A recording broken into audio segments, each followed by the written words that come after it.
Good morning, good morning, good morning. Happy December the 3rd, 2020. Whew, we are almost at the end of this year, so I'm tickled pink. I am Felicia Williams Young from Metro United Way and BLOCS. We have a very interesting presentation for you from Colton Grove from Louisville. I'm going to let him pronounce it right just in case I don't want to butcher his name, but I will let him pronounce it for us correctly. We are going to, for the next hour and a half, we're going to chat about working with and supporting LGBTQ youth. Whether we know or not, very often there's LGBTQ youth and adults in our midst. And just because they don't tell us doesn't mean that that's not how they identify. So, we all need to sit in on this conversation. I do want to announce two things before we get started. A week from today is the BLOCS Communities of Practice. We have Dr. Asha Brown from the University of Louisville, and also who is at the Office of Youth Development, has been doing some research around issues related to youth development workers. And she's gonna come and talk about that work and some of the cool things that they're planning to do as it relates. That is from 10 to 11:30 next Thursday. If you have not already signed up, I implore you to do so. We want as many folks who can to be on that call to get that information. All right, the next announcement, since we're on here now, I would like for you to do something for me. I need you to put your name and the organization that you're representing. So for me, it's going to be Felicia Young, Metro United Way. If you're here from the cabinet, it's going to be John Doe, CHFS. We have some foster parents who are joining us today from the cabinet. I want to make sure I capture everybody because we do attendance. So no matter what organization you're from, I need your name and the organization. Yes, if you'd like to add your pronouns, that is absolutely appropriate. I always have my and every time I have to rename myself because my pronouns don't show up each time. So let me add my pronouns, and I ask you all to add your pronouns if you can. At the top right-hand corner of your screen, you're going to see 3 dots. Click on the 3 dots, and it'll say rename. You can then rename yourself. You can add your pronouns. You can also add your pronouns inside the chat, but I need your name and I need the organization in which you are representing. Everybody, we have to capture who's on the call because we keep track of numbers, and the way that we keep track of who's here is through that chat. All right, so without further ado, I present to you Colton, who will pronounce for us correctly his last name. Colton is from Louisville Youth Group. We are excited to have Louisville Youth Group in the house today to talk about this topic. Let's make sure that Colton has sharing abilities. I believe so, but I want to make absolutely sure. Yes. All right. So, Colton, take it away. Thanks, Felicia. Hi, everyone. My name's Colton Grow. My pronouns are he, him, his, and I am the Community Education and Outreach Coordinator for Louisville Youth Group. So basically what my role is that I go out into the community and I talk with people about queer youth in our organization, and then I also do trainings like this where I go out to the community, either businesses, school organizations, different nonprofits and for-profit companies, and I do LGBTQ plus inclusivity and equity trainings. And so a little bit about me. I am, let's see, I'm 25. I'm currently a graduate student at Spalding University. I have my master's degree in clinical psychology, and then I'm also getting my doctorate degree in clinical psychology from Spalding. And so I use a lot of references to mental health, and I combine that into my trainings to really capture everything that we could possibly need to know or want to know about queer youth. Everything that I will be talking about with you all is, you'll hear me say it a few times most likely, everything is evidence-based that I talk about. Everything that I talk about and that I say is backed up and supported by research that is peer-reviewed, that is empirically supported, and so that we know that the information that I'm giving you all is real, true, and it's not just my opinion, that it's backed up by research and science. So I tell everybody to feel free to use the chat if you have questions. While we go through the presentation, I'll try to pay attention to it and answer them in the order that, that they pop up. And then at the end, I always give time for questions and stuff. Please feel free to ask any type of question that you want. I encourage you to, even if you don't know if like it sounds right or sounds correct, like just ask it anyways. And I am very much able to let you know if there's like a better way to ask the question and still answer your question at the same time. Let's see. Oh, so there's a question already. So the organization I'm with is Louisville Youth Group. So Louisville Youth Group is the only queer development organization in the state of Kentucky, primarily for youth. And so we do a lot of youth development. We have programming 2 nights a week. Our programming generally focuses on things like financial literacy, applying to college, like what's a FAFSA. We talk about emotional well-being, mental health. We do comprehensive sex education, and a lot of different other types of topics that our youth are able to come and learn about and be in a space where there are others who are like them when at home or at school where they may not feel affirmed or welcomed.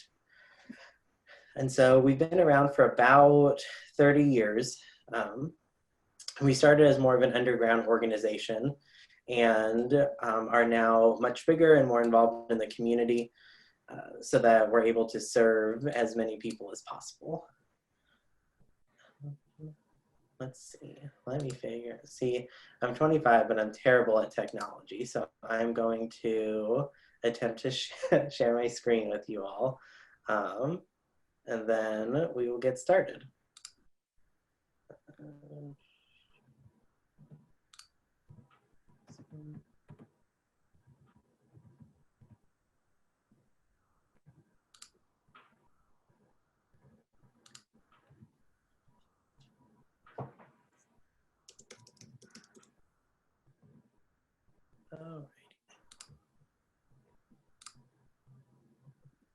Hopefully you can all see it. Good. I see the head nod, so that is good.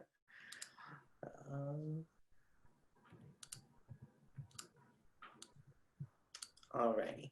Okay, so we're going to talk about a lot of different things today in relation to LGBTQ youth, and then also just in general, we're going to talk about sexual orientation and gender identity development.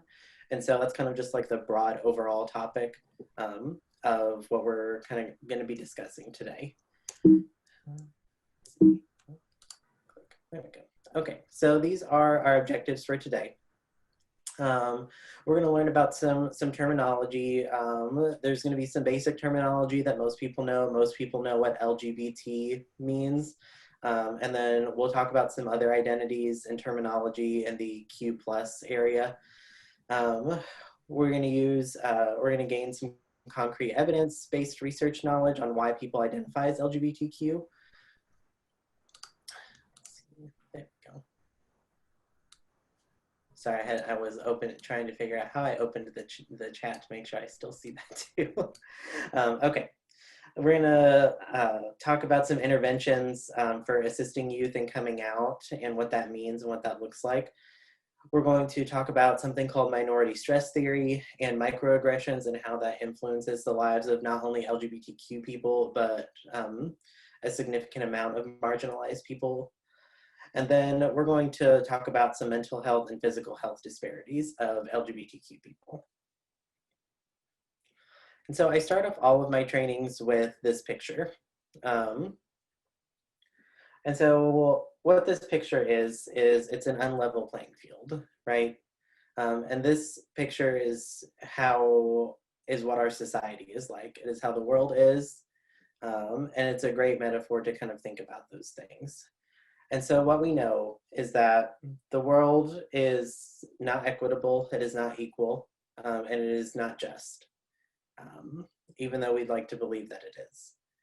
And so the world and society is really like this playing field. It's that it's tipped on one side, right? And so the people at the top are people who have majority non-marginalized identities. So folks who are cisgender, heterosexual, Christian, white, and generally men. And so the folks at the top, so if you see this as like a soccer field, the folks who are at the top who are not marginalized, they don't have to kick the ball very hard to get it down to the other end of the field, right? They kind of can just tap it and it'll roll right down. But folks who are on the bottom, folks who are marginalized or minoritized, so people of color, LGBTQ people, religious minorities, folks who are not cisgender, and so folks who have generally in society had a lot of injustice put upon them are at the bottom of the field. And they're constantly working towards gravity, against gravity, to try to get the ball to the other end. And unfortunately, in our society, no one switches at halftime. And so there is this big slope of those who are at the bottom have to constantly work harder to get the ball to the other end of the playing field. And so with this training, with the things that we're going to be talking about, and with you all learning about, or you all being here, I think it's really great in that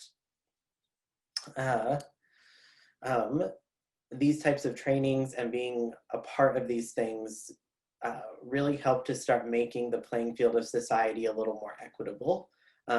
Is it ever going to be perfectly equitable? Probably not. And that, is the unfortunate reality of this society that we live in, that we have power, we have privilege, and generally when someone does have power, it means somebody else does not have power or privilege. And so that's the hard part. But doing these types of things give us the ability to make that playing field maybe a little more equitable, a little more even if it might not ever be fully even.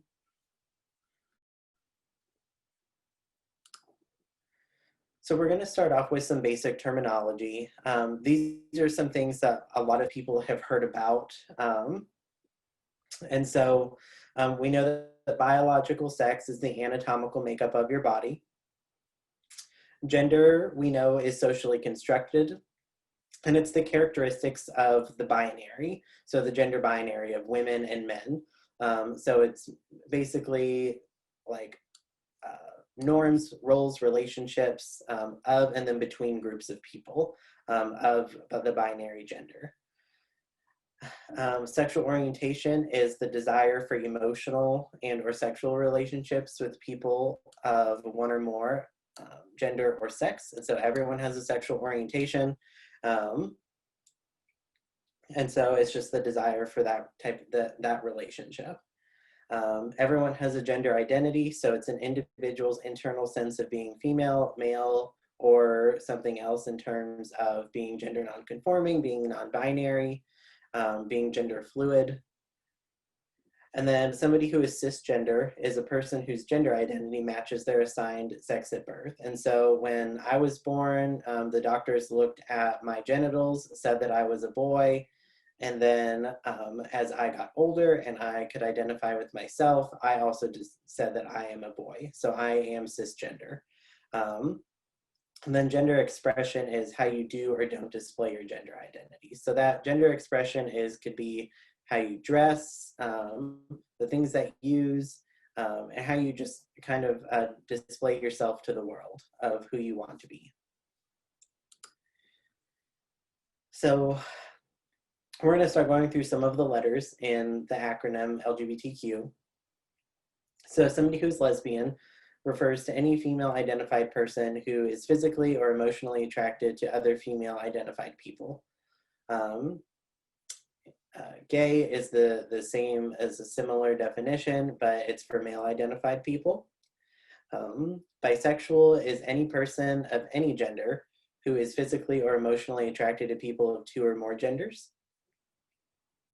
And then somebody who is transgender is somebody whose gender identity does not coincide with the sex that they were assigned at birth. So it's that gender identity is that internal sense of who you are, right? Has nothing to do with what's on the outside of your body. It has to do what's on the inside. And so when we think about gender identity, and biological sex, you can think of biological sex as basically being somebody's genitals, their DNA, their genetics, right? So how their body has configured it to look when they're born. And then gender identity is that internal sense of who you are. And sometimes that doesn't match for people, right? So that internal sense of being who you are does not match the body that's on the outside. And so that is somebody who is trans. Let's see.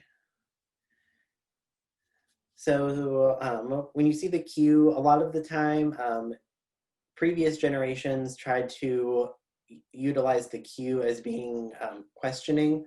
But right now with research and what we know now is that the Q has been adopted as the word queer.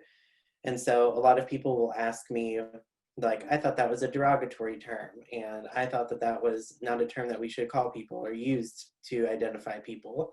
And so what I tell them now at this point is that the LGBTQ community has, in a sense, taken back that word.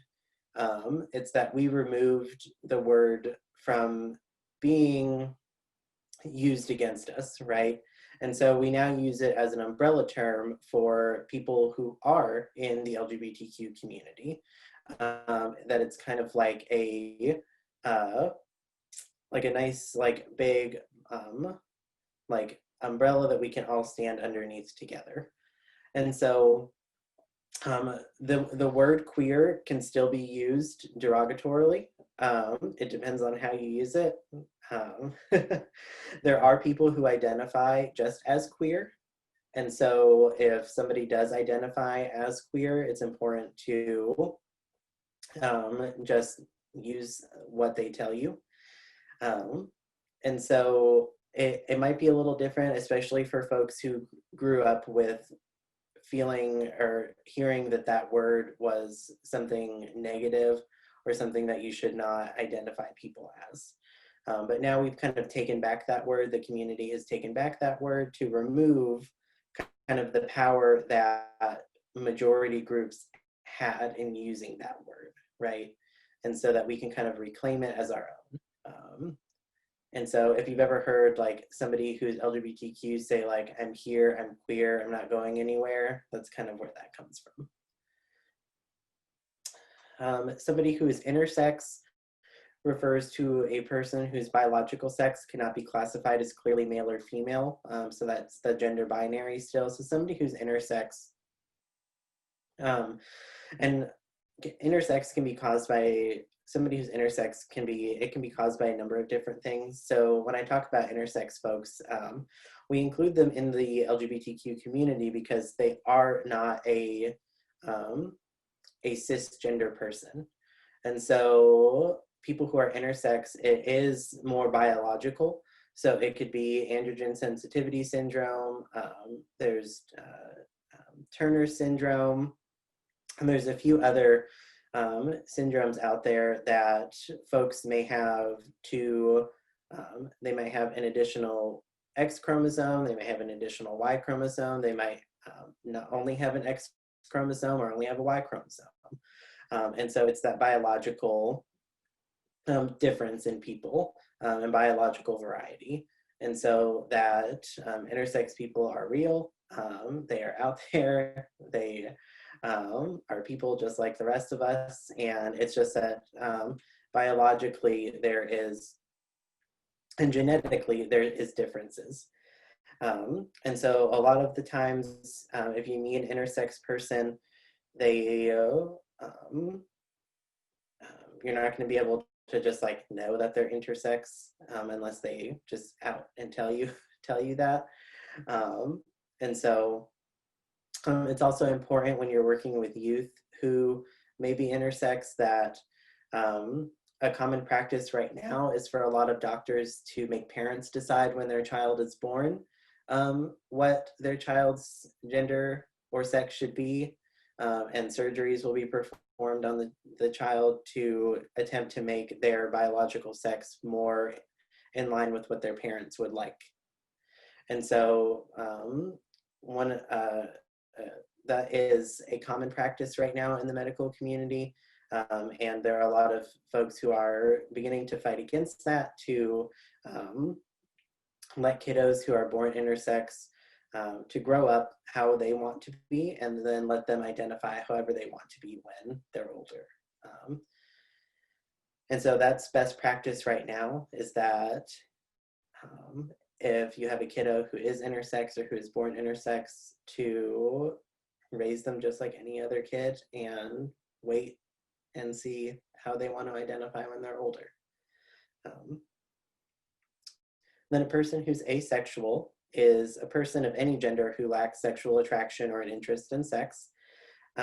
When somebody tells you that they're asexual, doesn't mean that they don't have sex. It just means that the thing that they look for in a relationship with somebody else first is not sex. And they might not feel sexual attraction to people, or they might feel sexual attraction to somebody, but only after they've established a strong emotional connection to somebody.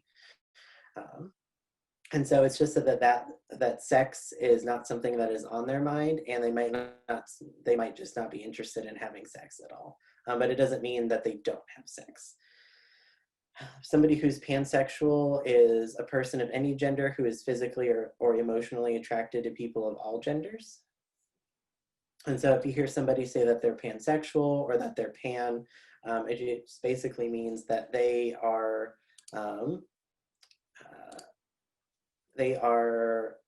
willing and able to date, be sexually involved with anybody, no matter how they identify. So as in the last decade or so, there has been a significant increase in the terminology that we use of different terms and different identities of people. And so these are some that are a little bit newer to a lot of people. There's 2 slides of them. And these terminologies, these identities have really become more in the mainstream of the queer community in the last probably 10 years or so. There we go. And so what I tell everybody is that with the increase of being able to have the internet and people doing more research and youth understanding more things, it's that there are a lot of new identities that people have been able to put words to understand how they feel on the inside. And so youth, even nowadays, have such a greater ability than even I had growing up to find words and identities that match how they feel. And so we're going to go through some of these. I don't expect you to memorize all of them. Don't feel like you have to. It's just good to be aware of some of the things that people identify as. And so there's agender, which is a person with no or very little connection to the traditional system of gender. So they might be somebody who's gender neutral, genderless, um, or they just kind of see it themselves as existing without gender. Because as we talked about before, gender is something that is socially constructed, right? It's that gender is something that society has created, that a group of people got together one day many years ago and said, we're going to call people men and women, and that's what we're going to do. And so we're going to say that women have to do this and men have to do this, right? And so it's not something that we are innately born with, to have these gender roles put upon us. It's that something that society has built over years, decades, millennia of saying this is how people should act. And that we're now in a space of, in time, in history, where we can say, you know, people don't have to ascribe to gender, because it's something that was created and put upon people, not something that somebody is born with. And so then we have aromantic. So aromantic is somebody who experiences little or no romantic attraction to others, or lacks an interest in romantic relationships. So it is on a continuum for people. They just may experience low levels of romantic attraction, that they're just kind of like when you feel that, like, so if you are in a relationship or you have a partner right now, you may feel like sometimes on the inside you feel like the butterflies, like the lovey-dovey types of feelings towards people. And folks who are aromantic just might not experience that. Somebody who is bigender is a person who fluctuates traditionally between, like, the binary genders. And so it could be somebody who identifies with both genders, or sometimes identifies as with a third gender or a different gender. Pangender is a person whose gender identity is comprised of many genders. Just like we had talked about with pansexual, it's a person who is sexually and romantically attracted to people of any gender. Pangender is somebody whose gender identity is comprised of many genders. Polyamorous is the practice or desire for or orientation toward having ethical, honest, and consensual non-monogamous relationships. So it's relationships that may include multiple partners. It's often shortened to the term poly. This is not the same as being polygamous, or a polygamous person, right? And so polyamory, the biggest part of polyamory is that everything is ethical, it is honest, and everything is consensual, right? So every partner is an equal in that relationship. And it's not the same as polygamy, where you generally have a multitude of partners who do not, or who are not equal in the relationship, right? And so polyamory is that shift of that everything is, when they say ethical, it means that, like, you don't cheat on each other, you have honest and open communication, and everything is consensual between adults. Somebody who is demigender is somebody who feels a partial connection to a particular gender identity. So you might hear a youth say that they are a demi girl or a demi boy. So that just what's that mean is that they have some connection to a gender, but they don't feel like it fully encapsulates who they are. And then demisexual is little or no capacity to experience sexual attraction until a strong romantic connection is formed with someone, often within a romantic relationship. And so if somebody who says that they're demisexual, basically all that means is that they don't experience sexual attraction right away to somebody. It's that they want to form a strong romantic connection with somebody, and then the sexual attraction comes for them. And so, like, a lot of the times when people who are not demisexual when they kind of go out in the world and they're dating, it's really easy for people to like some people to feel sexually attracted to somebody else, right?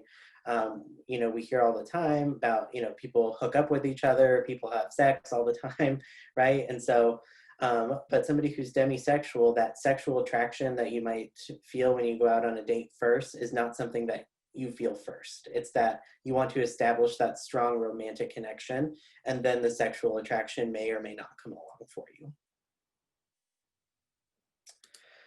So I tell everyone and everything, terminology is ever changing, and we're never going to be able to know the definition for every identity or be knowledgeable of every identity, and that's okay. And we have to be okay with that.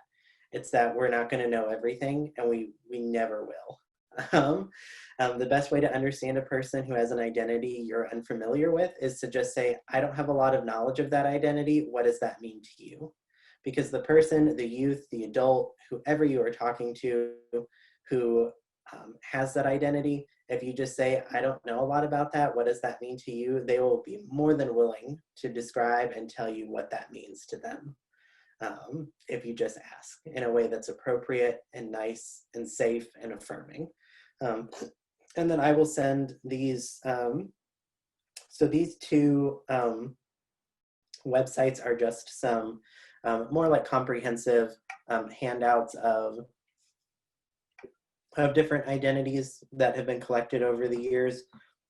And so I can send this to Felicia, the two websites, and she can send it out to all of you.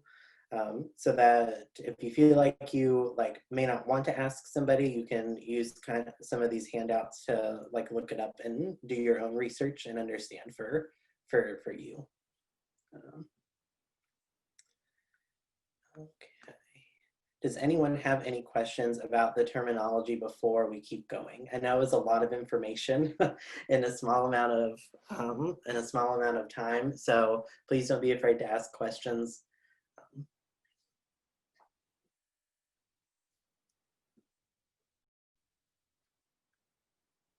Okay.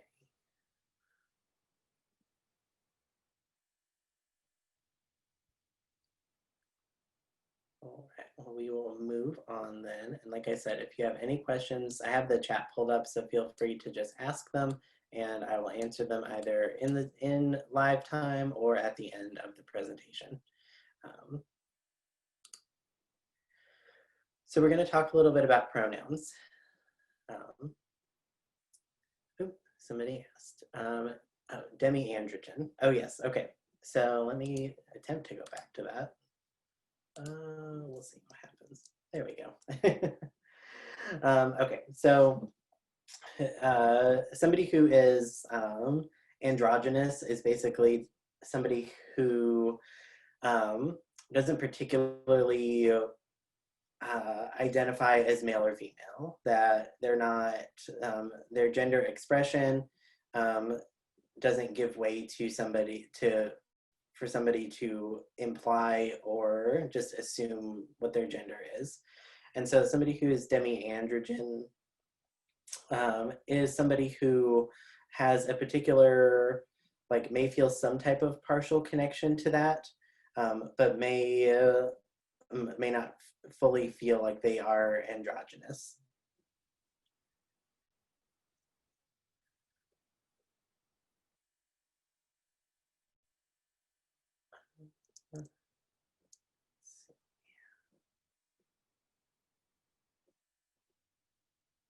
So yes, so the questions that just both popped up in the chat, I have that as part of my training, and so we'll talk about that just a little bit later in the presentation. Yes. So we're going to talk a little bit about pronouns. A lot of people know what pronouns are. So it's those things that describe us and how we want to be described to other people. And so pronouns are things like he, him, she, her, they, them. And so why do those pronouns matter, right?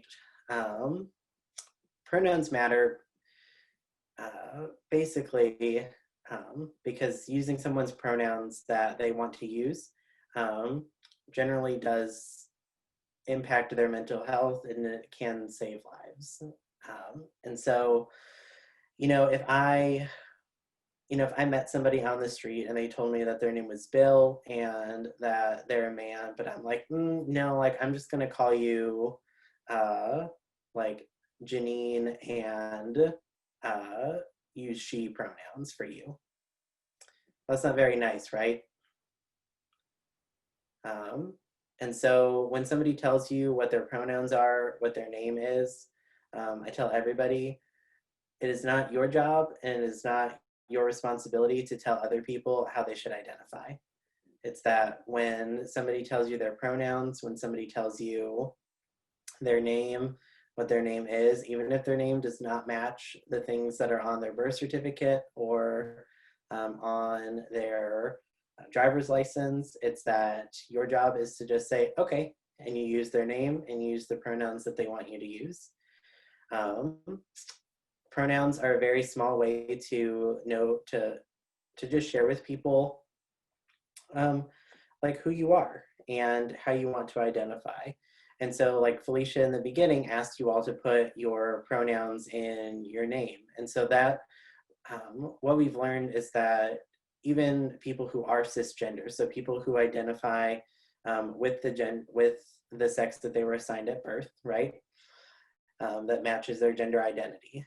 If cisgender people are using pronouns in everyday language, it normalizes the use of pronouns. It normalizes the use of being able to ask somebody what their pronouns are, and so that we are being inclusive to all people, no matter what their pronouns are or how they identify.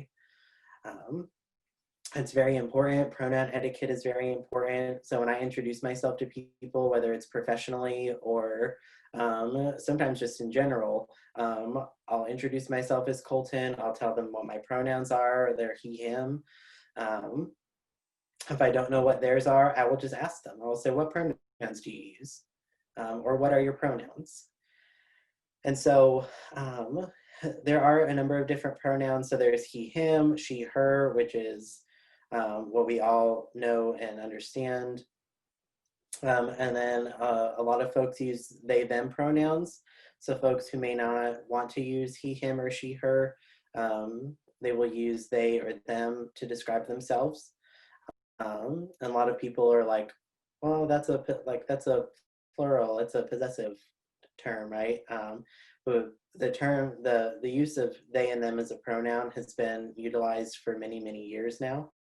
And it's recognized in a lot of different capacities, especially professional organizations. So the American Psychological Association, in their recent update of their publication manual, so basically like how you write papers and how you write academic papers, has recognized officially in their manual of using they, them as an appropriate pronoun to describe people. And then there are some other ones that people use. So there's Z and Zier. And then there's some additional ones that I can send some resources for if you would like to see those as well. And so I always talk about why pronouns are important. How do we have some pronoun etiquette? So a really great way to do that is I have my pronouns in my email signature. So all I have is like, I'll say, have my name, my title, and then what my pronouns are underneath it. And that is such an easy way to put in there that you are a person who understands pronouns, knows what they are, knows that people have different pronouns, and that it is a small way to show that you are a safe person for somebody who may use pronouns that are that society has attempted to deem as not real. So like people who say that, people who have pronouns who are they, them, or zier. And so that it's very helpful. And it's a small way that you can show that you are a safe and affirming person. And so I would encourage everyone, if you are part of a professional organization, or even if not, even if it's just your personal email signature, including your pronouns, just to further increase that ability to normalize the use of them, normalize asking for them, and normalize that people's pronouns are different, right? Okay, so we're going to talk a little bit more about gender, gender identity, gender expressions. This is the genderbread person. It's a really great resource for people to use and for people to understand some things. I'm a therapist by training, so I use a lot of metaphors, and I like to use pictures to help for people to help people understand different things that I say. And so if you think about a person, when we talk about gender identity, it's this brain up here, right? It's the brain. Gender identity is your internal sense of who you are, right? It's how you identify. It's not how somebody else tells you to identify. It's not how society tells you to identify. It is how you identify yourself. Attraction is in the heart, right? It's who you're attracted to. Who are you sexually attracted to? Who are you emotionally or romantically attracted to if you feel those things? Because those things are on a spectrum for everybody. Sex, your anatomical sex, is what sex you were assigned at birth, so male, female, intersex, and that is on a continuum as well. And then your gender expression is all of you, how you express yourself in the world. And so this is a great way for people to kind of identify that identity, expression, sex, sexual attraction, and romantic attraction are on a spectrum and a continuum for everybody. Each person has their own different place on those spectrums, right? We're not all the same. We're not all the same people. And so the world would be really boring if we were all the same. And so you can kind of look at this, and even for yourself, kind of look to see where are you on these continuums. And so this is a free resource. So if you do work in a professional organization that works with kiddos or with adults, all you have to do is Google the genderbread person, and it's a very large organization, and it's a free image to use and print off and stuff. I would encourage you that if you do decide to use it in your practice or in what you do for work, that since it is free, they do ask that if you would like to, you can donate like money to the organization, because the Genderbread Person organization is an organization that is for allies, for people who they do really great policy work in terms of being queer affirming and pushing for things that are more inclusive and equitable. So even if it's just like a $2 donation or something, it helps their mission. And since the comic is free, it's really nice. So this is just a small activity that we can kind of do together. So I'd like you all to think for just a moment about where on this spectrum that you might be in terms of your gender identity. And I know that this is binary, male and female, but I found that this is kind of the easiest way to kind of talk with people about how gender is a spectrum. And that people can be Barbies, people can be G.I. Joes, or people are somewhere in the middle. Generally, people aren't absolute ones or absolute 12s, right?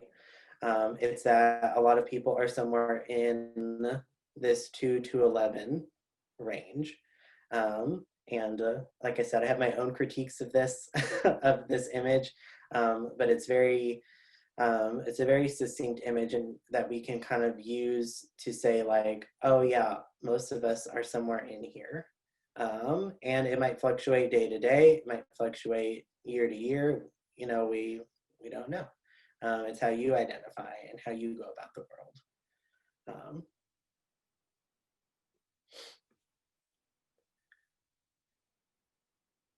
So I usually just give everyone a minute or so to kind of look at it and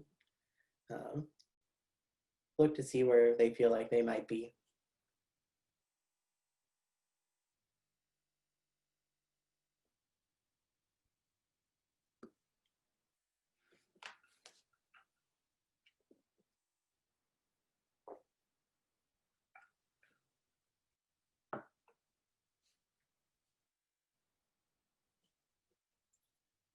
Okay.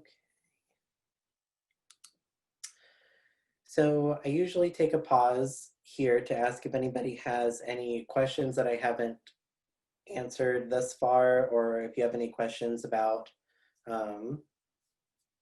specific things that we've talked about so far. So, because the next part, we're going to talk about some research. We're going to talk about supporting people coming out and how to talk to either kids or parents or whatever that may be.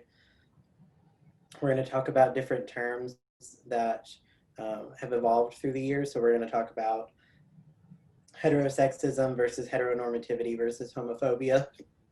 And then we're going to talk about some mental and physical health disparities. And so I generally take, what was that? I have a question. Mm-hmm. Okay, so this in the organization that I'm with, and you could tell me if this is too specific, and we could talk about it later.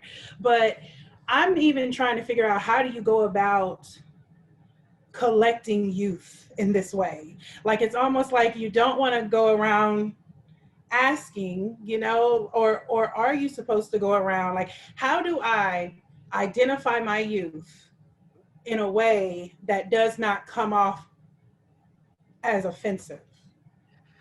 So what I tell a lot of people, it works really well in college classrooms, is that when you have a new youth or you have youth already, if you have like some type of intake packet or even like a get to know you paperwork, like kind of thing, to include pronouns, sexual orientation, and gender identity on those things, so that you're able to kind of know like how your youth are identifying. Maybe they'll ask you what those things mean. Maybe they've never heard of sexual orientation. Maybe they've never heard of gender identity.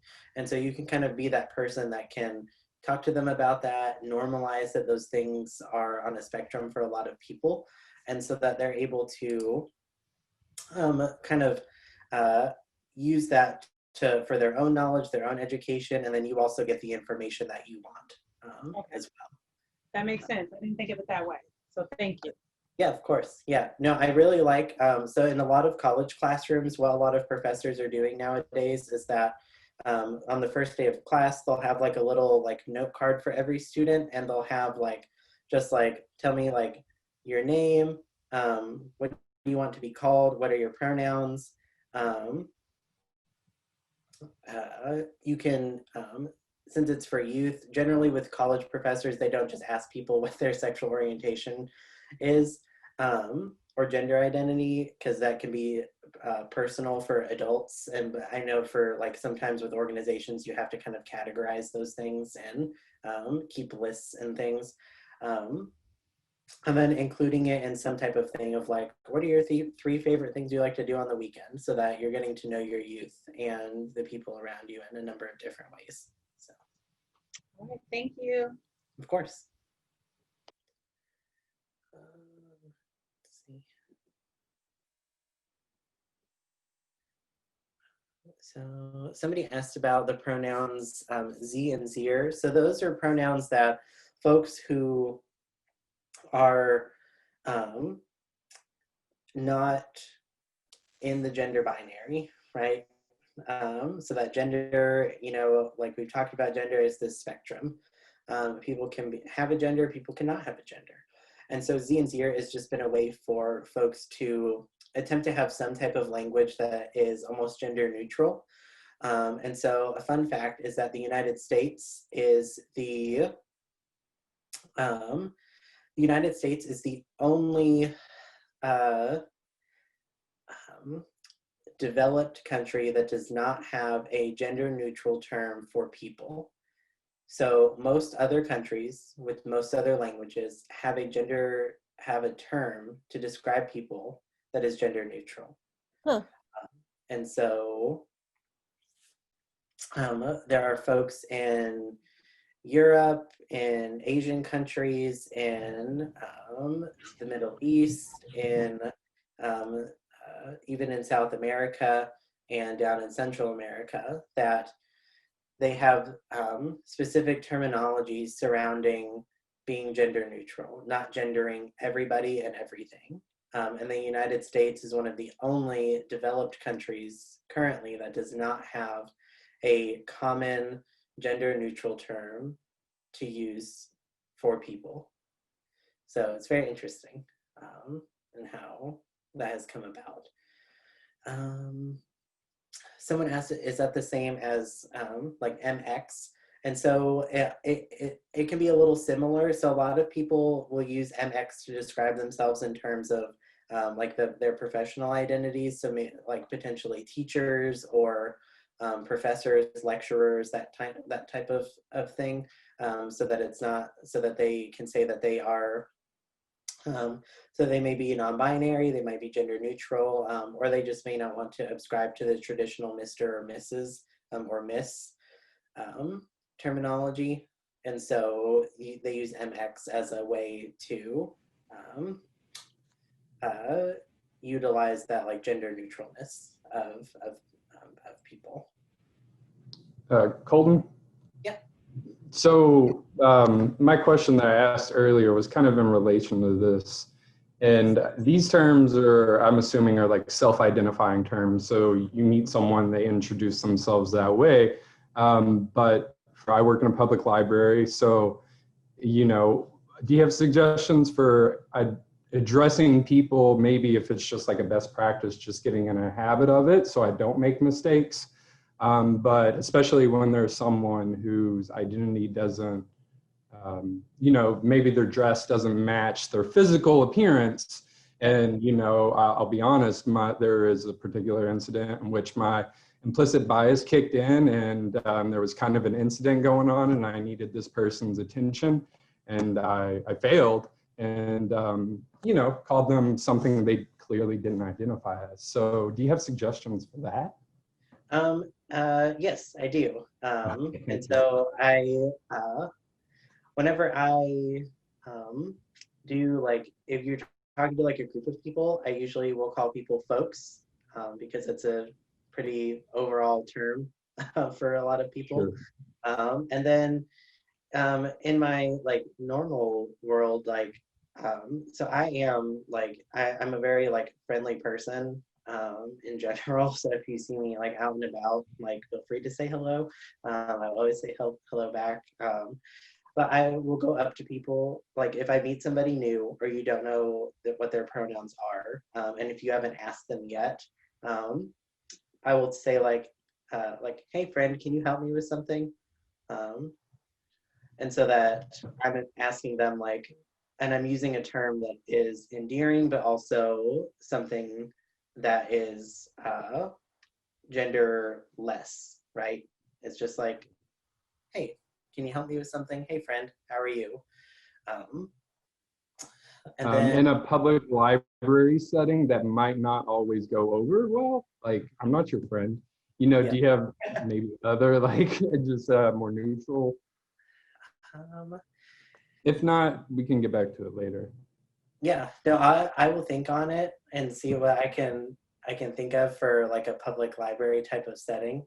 And so let me think on that for a moment. Sure, I appreciate it. Thank you. Yeah, of course.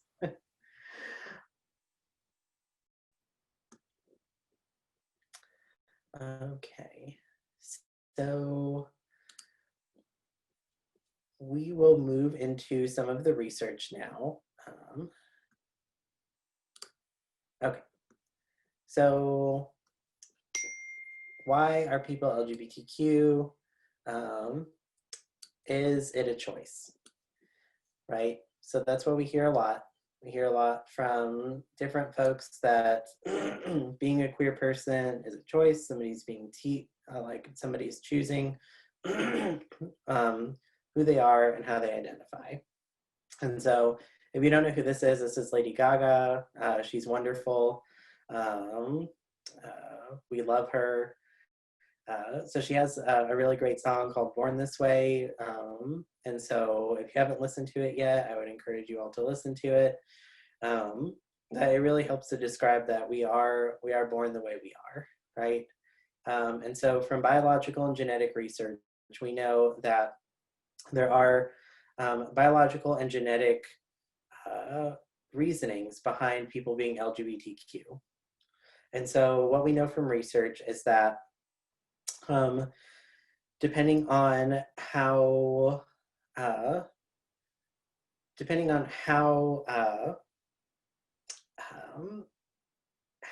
much testosterone you've been exposed to in the womb can influence your sexual orientation. So what we've determined is that through longitudinal studies is that babies who are exposed to less testosterone in the womb are more likely to be attracted to men. And so especially with boys, so the less testosterone you're exposed to in utero, the more likely you are to be gay. And then it's the opposite for women. It's the more testosterone you are exposed to in the womb, the more likely you are to be sexually or romantically attracted to women.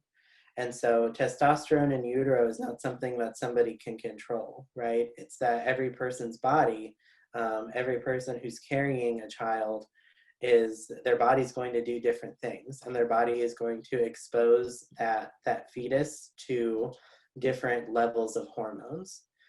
And so we know that from longitudinal studies that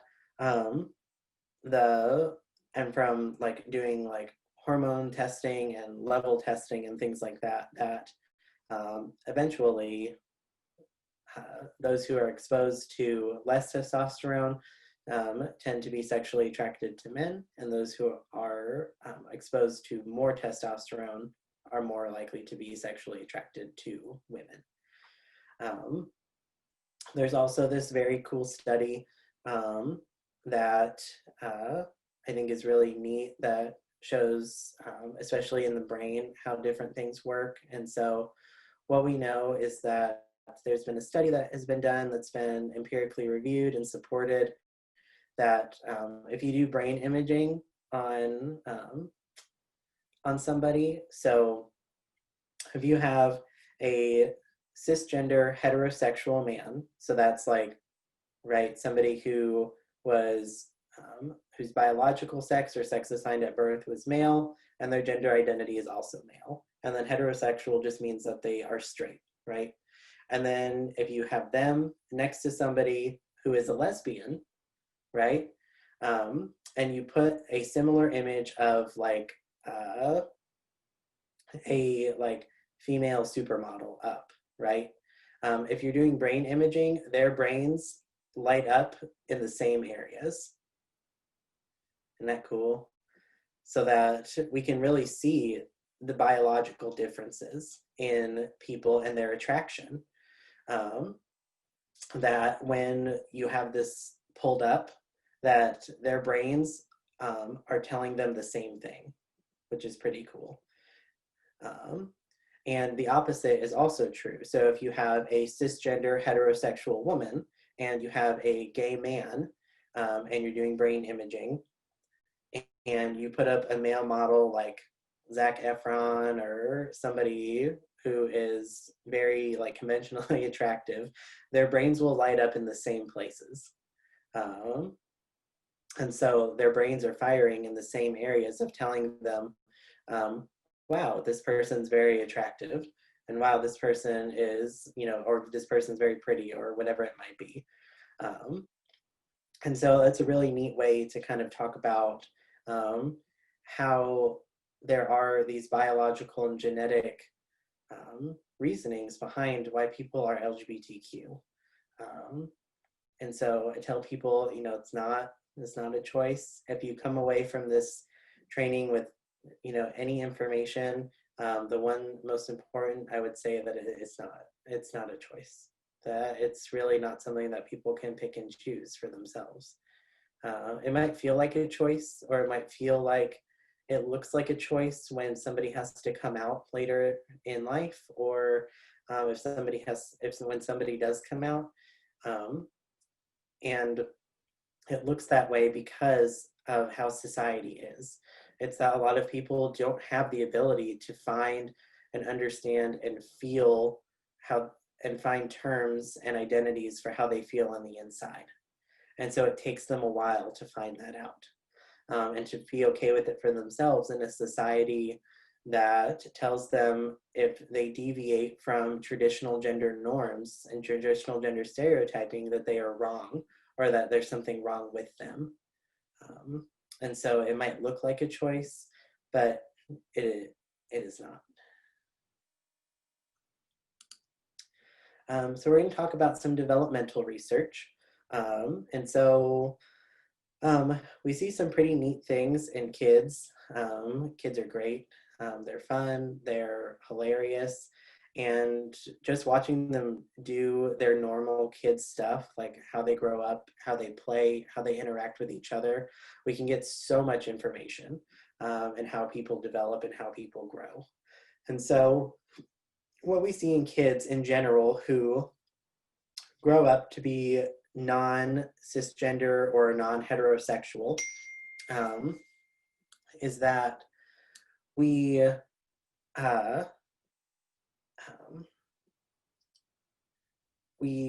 see that girls who are more like masculine in their play, who maybe they might choose, like, so if you're playing like different like jobs or careers, that girls who later in life longitudinally grow up and identify as lesbian, during their play as kiddos, they usually tend to pick more masculine roles, to be there. They may be a little more aggressive, and they might choose career options that are stereotypically male, so like astronaut or doctor or lawyer, or things like that. And then boys who grow up to be gay, they tend to not be as aggressive in their play. They might be just a little more soft, and they might not necessarily want to play with like stereotypical boy things that we see. I'm not saying that like every tomboy grows up to be a lesbian, or every boy who is not as aggressive as a child is going to be gay. It's just that developmentally, that's kind of what we've been able to see over the years, in terms of how kiddos identify later in life, and how they were as kids. And so this is, we're going to talk about a little bit about the heterosexual identity. And so you can use the chat if you want to. You can look, like you can just have your camera on if you want to answer some of the questions with head nods if you want. But so this is my first question. Do straight people have to come out?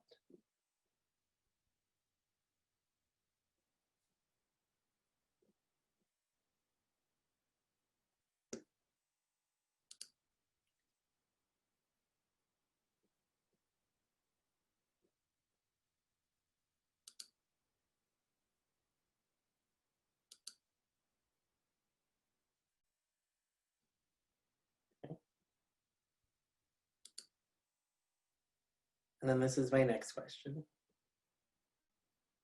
How do straight people know that they're straight?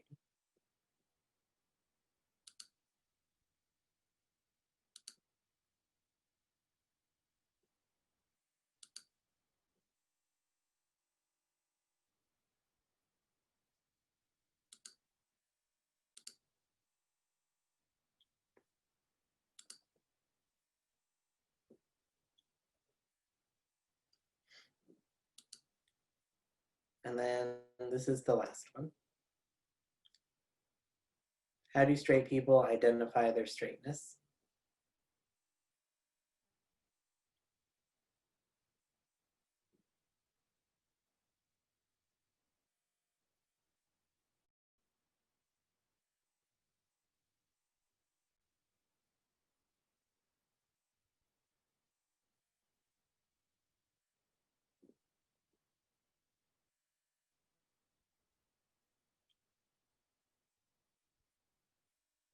So some of these questions, I noticed in the chat, they're pretty easy for people to answer, right? And some of them, usually you have to think a little bit more with some other ones, right?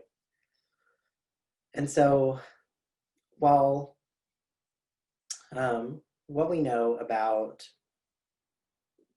sexual orientation, gender identity, and then marginalized and minoritized groups, and how all of that comes together with majority groups of people, straight people, so right, do they have to come out? Usually the answer is no, right? And although straight people don't have to come out, they do in their daily lives. What we know from research is that they do identify their straightness on almost a daily basis, right? And so, like, how do straight people know that they're straight? Like, I saw the answer of they just know, and that is a great answer. And that's the same for a lot of queer people. How do queer people know that they're queer? They just know. It's just who they are. But what we know from research is that a lot of straight people do take steps, even if it's unconsciously, to identify their straightness in society, because we know that people don't want to be marginalized, right? People don't want to be minoritized. They know that bad things happen when you're minoritized or a marginalized person in society, that bad things happen to you, and they do not want those things to happen to them, right? And so, like, we know that the police system is extremely racist, right? And when we're a white person, we don't want to feel that. We don't want to experience that. We don't want to experience what people of color experience, because we understand and we know what they experience. But we're so comfortable in our white privilege and in our majority status that we don't want that to change, right? And it's the same for people who are heterosexual. It's that they know how queer people are treated. They know what queer people experience on a daily basis in terms of harassment, in terms of abuse, in terms of being generally just not affirmed. And so they do things, they take steps to identify their straightness in the world, to not experience those things that queer people do.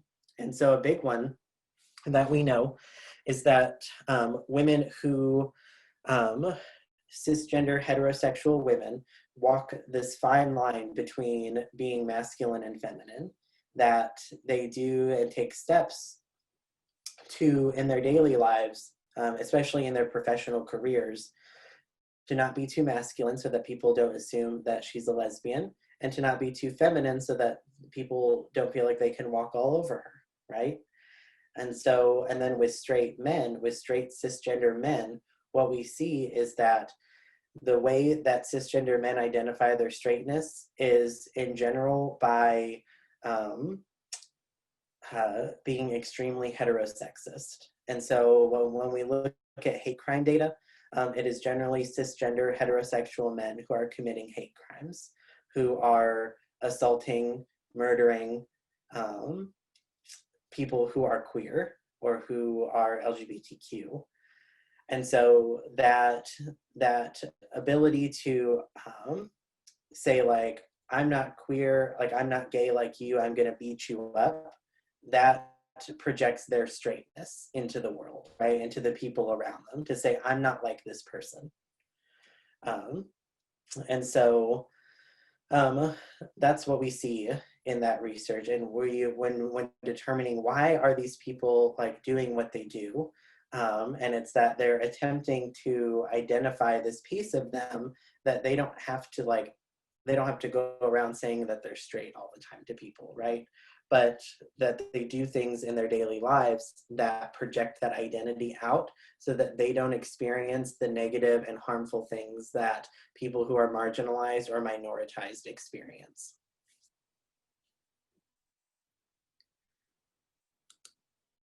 All right. So we're going to shift a little bit and talk about how we support people coming out. There's a couple slides on this, and I'll just talk about it a little bit in each one. And so coming out is an extremely personal thing that a queer person does. And so if you are a person who works with kids, who may work with adults, if somebody comes out to you, one thing that you need to remember is that they trust you if they come out to you. It's that you are an adult, you are a person in their life who they trust with this thing that they've kept a secret for a really long time. That they are terrified, most likely, to tell a lot of people. But if you are the first person that they've come out to, you are somebody who they trust, who they want to be around, and who they feel like will affirm and support them in their identity and in their journey that is coming up for them. Especially with kids. If a kid comes out to you and you are the first one that they come out to, you are most likely the most affirming and supportive person in that kid's life. And you have such a good opportunity to show them going forward that adults can be and are supportive and affirming to people. Okay, so what we know when somebody comes out to you, especially youth, the one thing that you can say to them is just, okay. It is not your job, it's not anybody else's job to tell somebody how they identify or how they feel or how they should feel or how they should identify. Your job in that role is to be somebody who just says, okay, let's figure out how we keep you safe and how we keep this so that you're able to be open and affirming with the people who you choose to be with. And so with youth, that looks like assessing for safety, asking about the home. Is it safe for them to be out at home? Is it safe for them to be out at school? If it's not safe for them, what things can you put in place so that they can feel affirmed by you, but they may not be able to be out at home, right? It's that telling them that we live in a society that's going to tell you that who you are is not right and who you are is wrong. And that sucks, but who you are is right. And you are valid in your identity and your feelings and who you are. Those are kind of the big things, the big main points that you can tell people is that I might not know a lot of things, or maybe you do know a lot of things about queer folks, and maybe you're a queer person yourself. But if you're not, saying things like, I may not know a lot, but I support you. I want to hear you, and you are safe here with me. It's that that you are providing that space for them to be who they are. And so you can do a lot of things to kind of communicate to people that you are a safe person.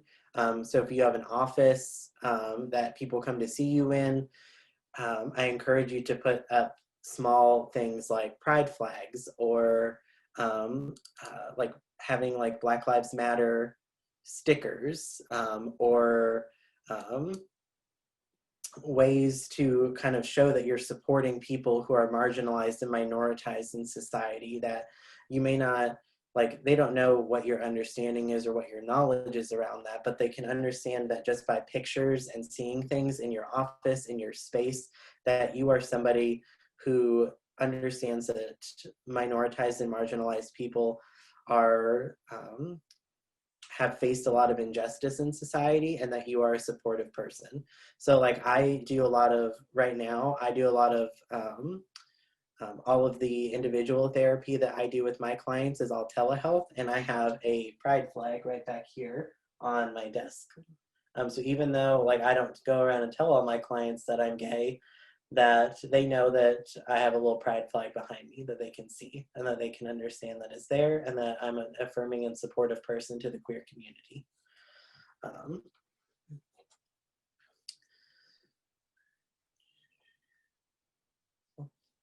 Let's see. So this is the point of time where I tell a little bit about my own story. So if anybody has any questions before then I can answer them. If not, I can just keep going. Just whatever you all would like.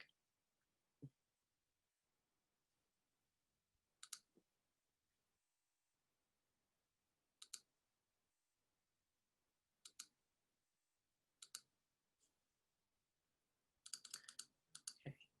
Guess I will keep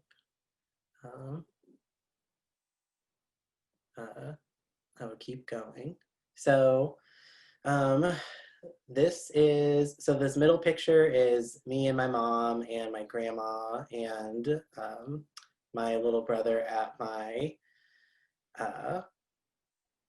college graduation almost 4 years ago now.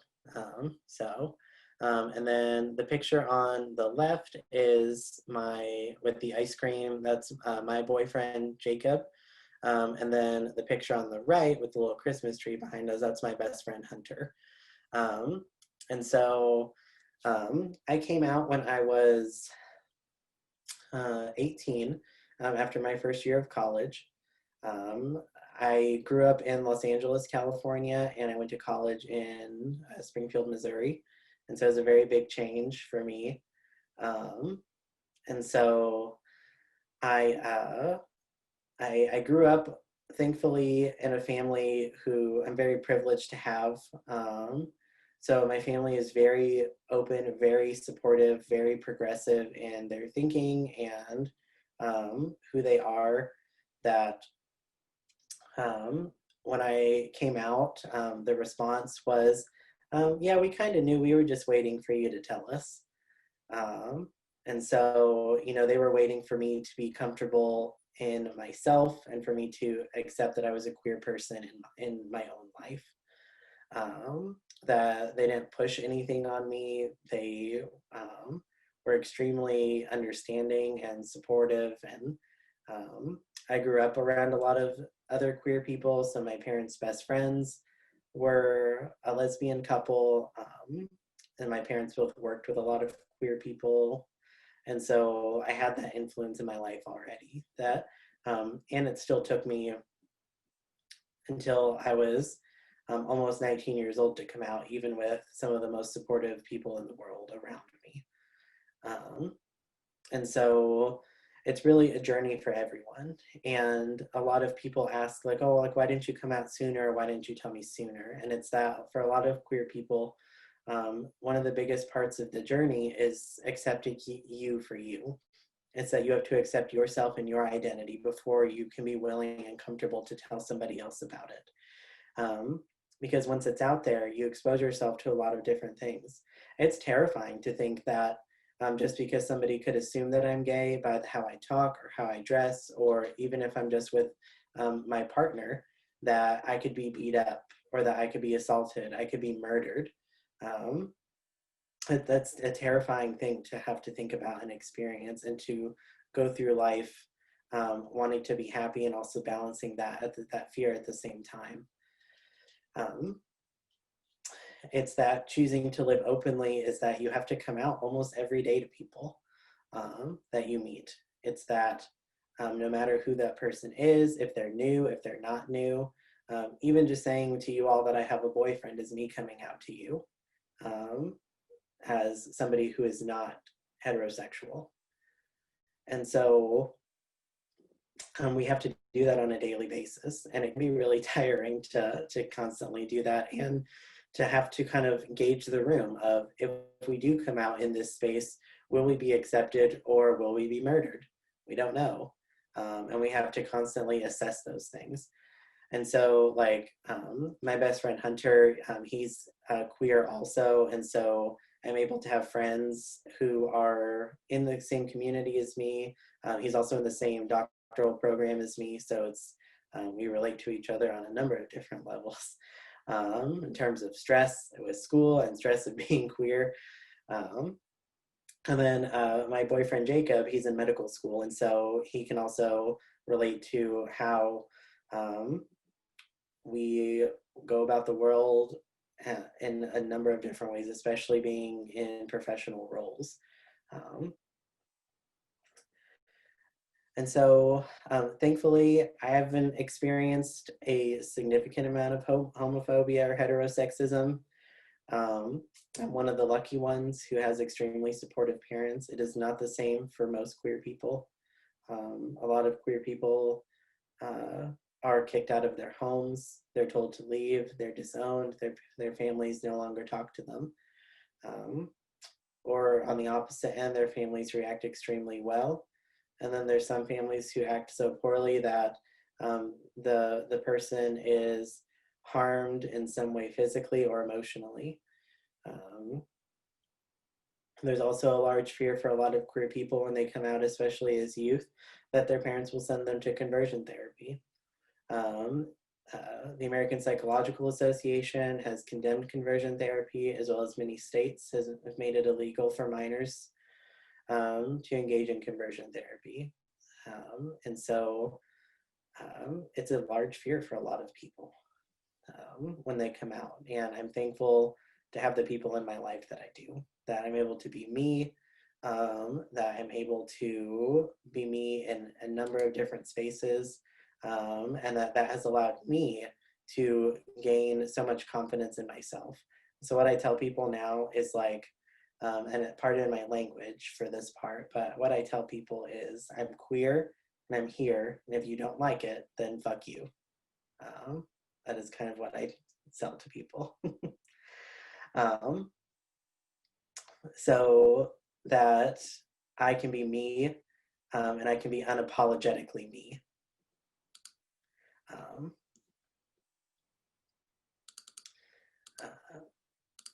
Let's see. Okay, so we are, oops. There we go. Okay. So we're going to talk a little bit about language and how things have changed over time.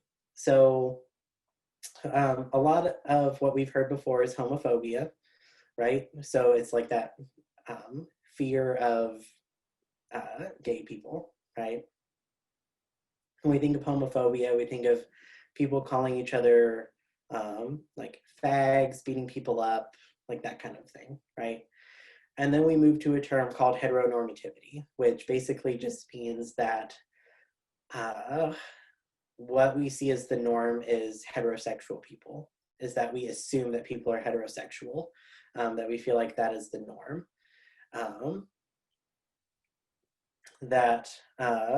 And then what we know now for research is the term heterosexism. And so it's that it's basically that anybody who is not heterosexual or cisgender, that we have prejudice or biased against those people. So it goes along the lines with racism, sexism, and then heterosexism is now kind of the term that we utilize in today's world and in the research today. It's that we can still sometimes use homophobia and transphobia to describe some behavior, but in general, when we're talking about the broad sense of society and our culture is very heterosexist in how, in what policies are made, in what rules are there, what cultural rules are there. They're very heterosexist in their basis.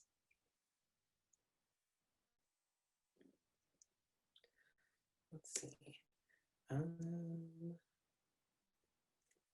Is someone able to tell me what time it is, so I know if we have time to watch this short video? 11:26. Perfect. Thank you very much. And so we will not have time to watch this because it's a little bit longer than that. So I'm going to go through some things a little more quickly to finish up here. So I don't expect you all to memorize what minority stress theory is. And it's just something good to be aware of when you're working with folks who are marginalized or minoritized.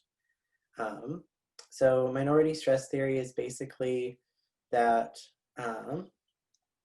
we as marginalized or minoritized people have additional stressors on top of just being a regular human.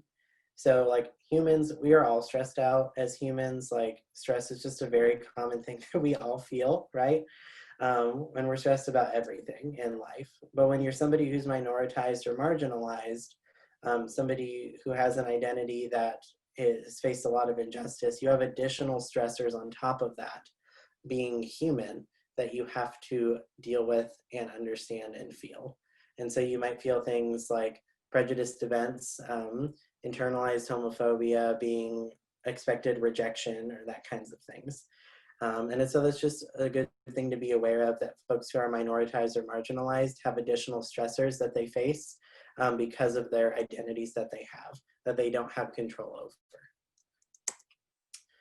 Microaggressions, so these are some really common microaggressions that a lot of queer people hear. So like, who's the man, who's the woman in the relationship?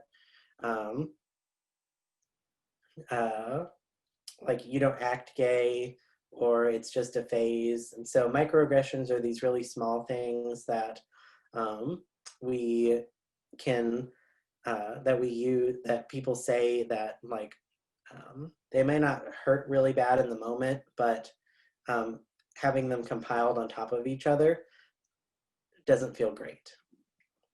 And so it's being aware of what those are, how those look, and at times being able to confront those things, that somebody might tell you that you committed a microaggression, and that the important thing is for you to go forward and say, okay, what work should I do now to make sure that that doesn't happen again? And so some health disparities in terms of some things. So we know that heterosexual adults are more likely to have health insurance coverage. LGBT adults are more likely to delay or not seek medical care out of fear of being not affirmed or supported, or being rejected in medical care and not being heard. We know that heterosexual adults are more likely to report having excellent or very good overall health. Lesbian and bisexual women are less likely to receive mammograms. And then alcoholism is a lot more apparent in the LGBTQ community, as well as smoking cigarettes. Let's see, mental health disparities. So this is a big one. So we know that around half of queer youth, or more than half of queer youth, feel unsafe in their school because of their sexual orientation or gender identity. In this study that was done, 85% were verbally harassed because of their sexual orientation. And this was on a daily basis that this study was done. We know that LGBTQ youth are 8.4 times more likely to act on self-harming behaviors, including but not limited to suicide. So LGBTQ youth and LGBTQ people are at increased risk for suicidal ideation, depression, PTSD, and as well as completing suicide.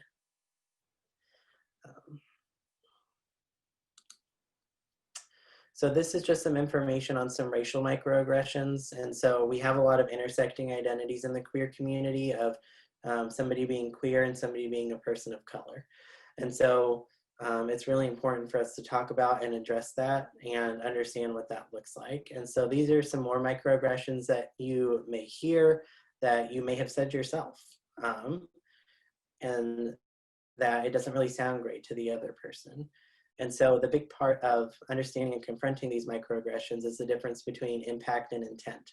And so your intent may not have been to harm somebody or to hurt somebody's feelings, but your impact may have been that. And so it's understanding that your impact may be different from your intent of what you were trying to say. So this is just some mental health stats for some teens and youth of color. We know that about 88% of Latino or Latinx children have unmet mental health needs, as compared to 77% of African American or Black kids, or 76% of white children. And then about 31% of white children and youth receive mental health services, compared to 13% of children of color. We'll skip that for now. So youth who are Black and LGBTQ report the highest number of rates of homelessness. And then this was a really great study that was done by the Fenway Institute in Boston. The Fenway Institute is a very large queer research institute. They were able to survey over 300 queer youth of color and found that about 40% of them reported symptoms of depression and anxiety, and 1 in 5 of them had attempted suicide within the last year. And that half of the sample reported binge drinking and half reported marijuana use in the past 30 days. And this is youth, so people under the age of 18. And this was only 300 of them, and 1 in 5 attempted suicide within the last year.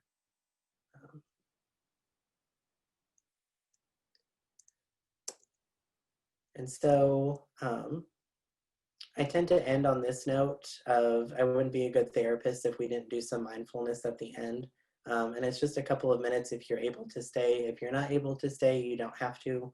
And feel free to ask Felicia for my email if you have additional questions.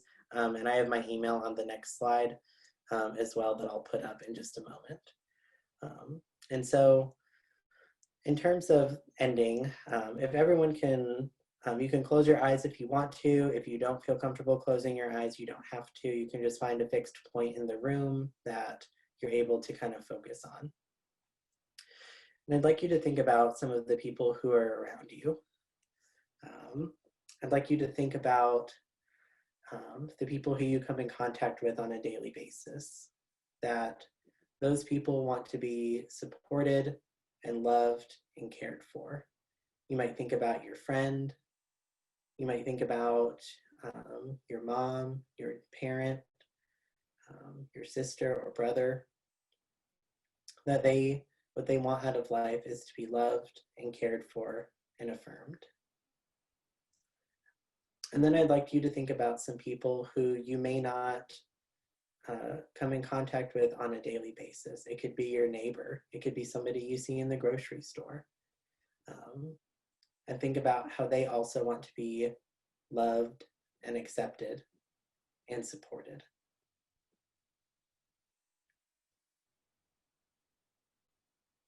It's important to think about extending compassion out to people who it might be hard to feel compassion for. To feel compassion and support for the most powerful and the least powerful of people. And knowing that people, regardless of who they are, how they identify, or where they are at in life, they want to be loved and cared for and supported, just like yourself and just like me.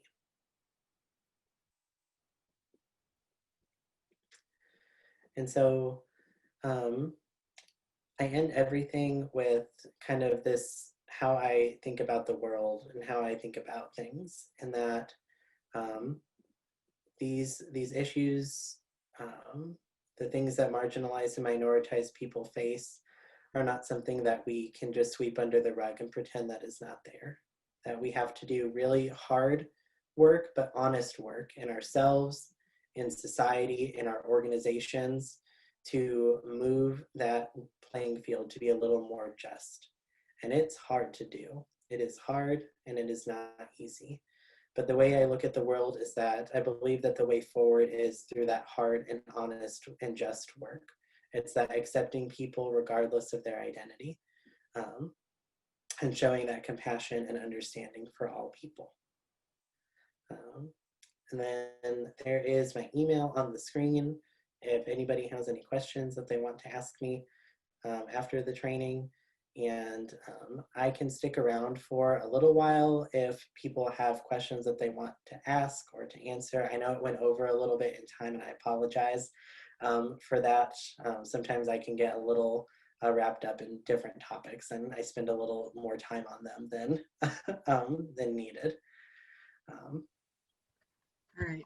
Thank you, Colton. Thank you, thank you, thank you. Thank you, everyone who is on the call. Thank you for everyone who was able to stay over a little bit. If you have some questions, I know that there were some questions about sir versus ma'am. I'd love for Colton to weigh in on that. If you can stay over for a few minutes, Colton's going to stay on. Please feel empowered to stay on and ask your questions. We will stay on as long as necessary. For those of you who have other meetings, go on and be blessed.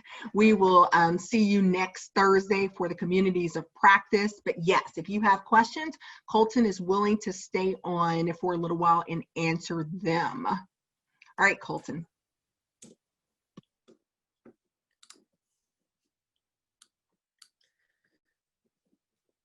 Yeah, so you can feel free to ask in the chat, or if you want to unmute yourself and ask, feel free to.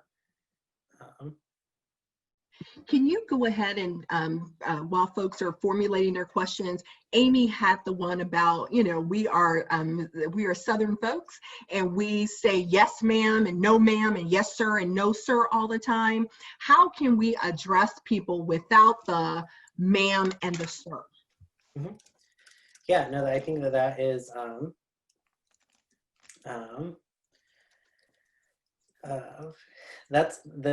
that is the hard part about changing language in society.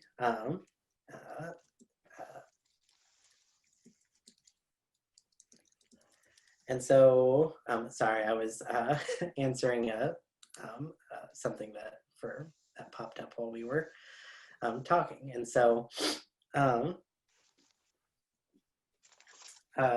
What I say to a lot of people is, if you don't want to use sir or ma'am, you can always use the person's name. You can, and I think that sir or ma'am has connotations behind it that a lot of folks in the South and the Midwest kind of utilize to show like some type of, to show like respect and understanding to people. But you could also just kind of say, like, instead of saying like, if someone was like, yes ma'am, you can also just omit the ma'am and just say yes. Or you can just say hello, hi, how are you? If it's like a good morning greeting, you could just say good morning instead of using that sir or ma'am. And if somebody asks you to use that term, like you can like, don't feel like you don't have to with anybody. But if somebody wants you to use that term, then I would say use it, but otherwise you can just omit it, and usually it works pretty well.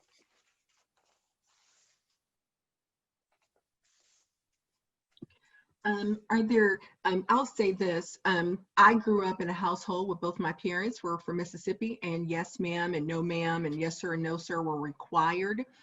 For the people who require them, like my mom, like my dad did, and some of the others, I know they're preferred or not preferred. I know their pronouns, right? So I know that my mom wants to be called ma'am.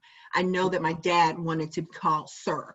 And therefore, I can still use it with the folks that I know require it or need it. For the people who I don't know, one way or the other, you know, I'm pulling back on using that as a term of endearment as I used to, just for that very reason. Are there any more questions? We still have some folks on here, so that there's probably, yes, the hi there, hello there, excuse me, all of those kinds of things are very helpful for us to include. Excuse me, how are you? Yes, those sorts of things. Do we have some more questions for Colton? I have a confusion around they. If I know that I'm a she, her, and hers, does someone have to tell me that they are a they for me to use they? Or so I use they as an overall umbrella term for pronouns if I don't know somebody's pronouns. So like like Felicia, if I didn't know your pronouns, I would say, oh yeah, like I talked to Felicia today. They said this in the meeting, instead of just assuming what your gender may be. So that it gives it space to say, like, if they are non-binary, if they use they them pronouns, then I'm using them appropriately. And if they do use he him or she her pronouns, then when I do find that out, then I can switch my language for that person.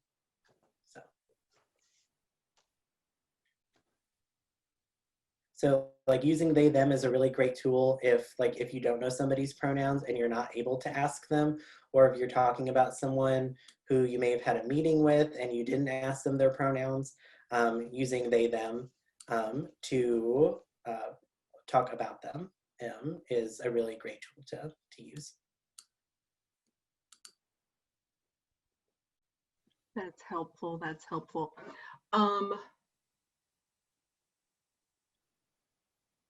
Thank you, Allison. Yeah, another reason to introduce yourself with your pronouns.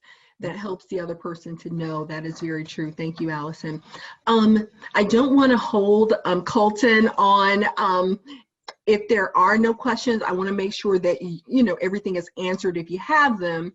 But I don't want to hold you and Colton, just so that we can smile at one another. So, are there any additional questions before we adjourn?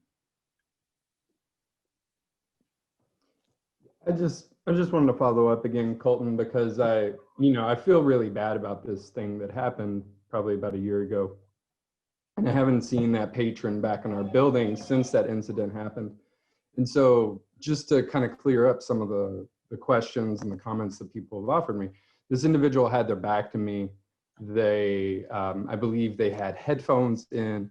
The headphones were no longer playing the audio. And so everybody could hear the audio and it was a disturbance. People were looking at me. Excuse me, hi there, hi.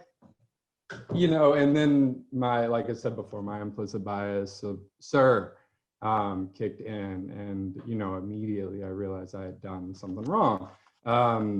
So that's kind of, I know there's not really like a clear answer per se. I get that, but just for the sake of discussion, I kind of wanted to just offer a little more on that. Yeah, no, and I think that is like somewhat the challenge of like living in our culture in the United States that has become so gendered, that we don't have like terms, like really like true like gender neutral terms to refer to people. And so I would encourage people to attempting to omit those things of like instead of being just like, hey, or like that kind of thing. I've seen like different some other like funny ways to do like those kinds of things. If you're with kids or with adults, like if you like want to get some laughs in, you can say like, I've seen people do like greetings earthlings, because there's no gender to earthlings, or hello folks, or friends, comrades, and so it can be kind of tricky to do. It is. And the best way that I would say, if you do misgender somebody or use incorrect pronouns, is to take responsibility and just apologize, and then say like, okay, like what can I do next? Or what can I do to make it different next time, so that you are the person that's growing and understanding that person's identity. And that's the biggest part, is that that it's that apology part is really important when you misgender somebody. Is that just being like, oh, I'm sorry, I will change for next time.